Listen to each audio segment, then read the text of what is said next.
and welcome back to my channel. So today's video I'm going to hit you with a little bit of a story before I jump right into this video. I had gotten a call on Wednesday night from a good friend of mine asking if I wanted to take in her sister's Betta. Her sister was leaving for Europe for the summer and there was nobody else to take it in. She knew I love Bettas and I've had a little bit of knowledge of them, so I said yes.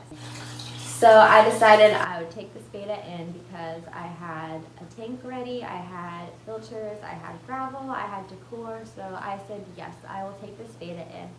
And also, I kind of know a little bit about Bettas. I mean, I have 3 successful ones with some live plants and a green spotted pucker that I love to death, and I do my research, so it wasn't like, Mary, you want a ball python? Here you go. And I'm like, sure. I don't know anything about them, but I'll take it. No, I knew a little bit about this fish. So the setup was super quick, simple, and easy. I did ask my friend if I could have a couple days before rescuing that Betta. It did take me 3 days to film this whole video, so that's why you're going to see me in different clips, and it's going to be jumping around a little bit, but it was the whole process of me rescuing it and trying to get that water cycle.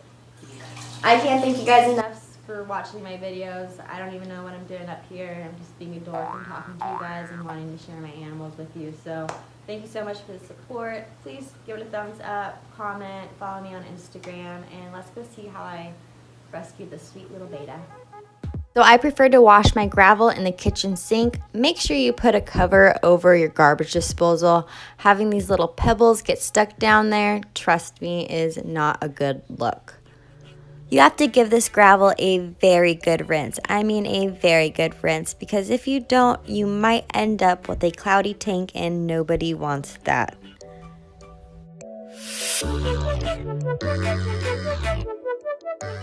If you're not into using the live plants, I suggest you use the fake silk-like plants. These ones are way better than the plastic ones. The plastic ones can have some sharp edges and cause your Betta's fins to shred.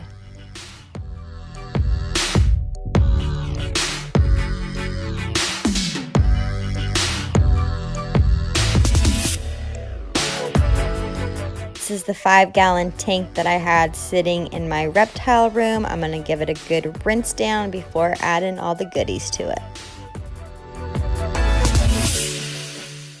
I like to lay some hand towels down, that way if anything spills, it doesn't get all over my furniture.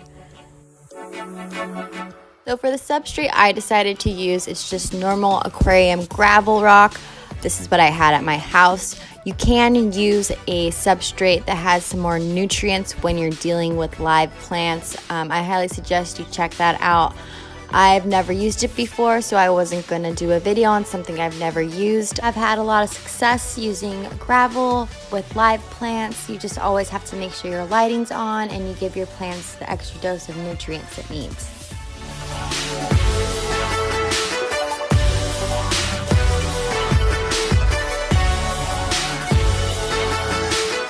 When it comes to decor, just really whatever vibe you're feeling, just as long as it has no sharp edges where your Betta could tear its fin. I decided to use this little rock piece. I got it at Walmart.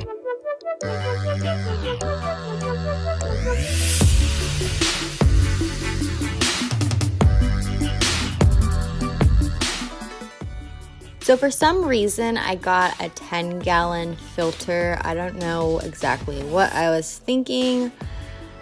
That is way, way too big for the tank, so I had to go try something else. I ended up actually having a perfect size filter for this tank. It was a 5-gallon. I actually love this filter. It's a light flow, which makes it really easy for a Betta to swim. Now I have a general idea of where my filter is going to be placed. Now I can start adding all my live plants.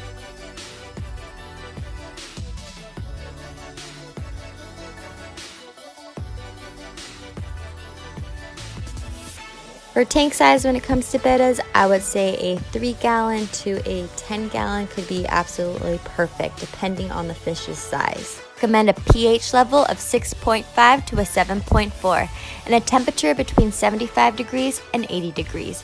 You may need to get a heater to maintain this heat. When it comes to tank maintenance, I like to do a 30% water change once a week. To feed my bettas every other day, and they get spoiled with either frozen bloodworms or frozen brine shrimp.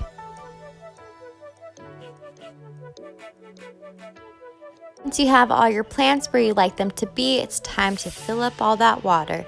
So when you pour this water in, you want to be super gentle. Don't be just gushing that whole bucket in there. Just lightly flow it all in there so your whole beautiful decorations don't get all messed up. One of the most important steps of this whole setup is adding the water conditioner. And I cannot stress enough, you guys, please read the directions.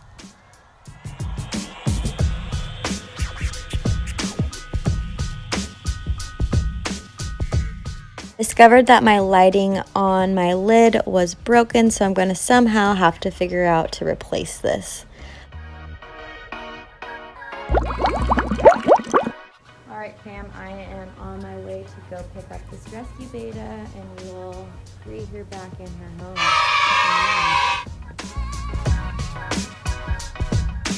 Okay fam, so the new betta is in his new 5-gallon tank. And he seems to be liking it.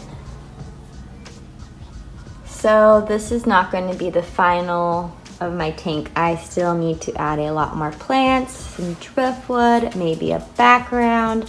I ordered a new hood on Amazon with the light, so that will be coming in soon.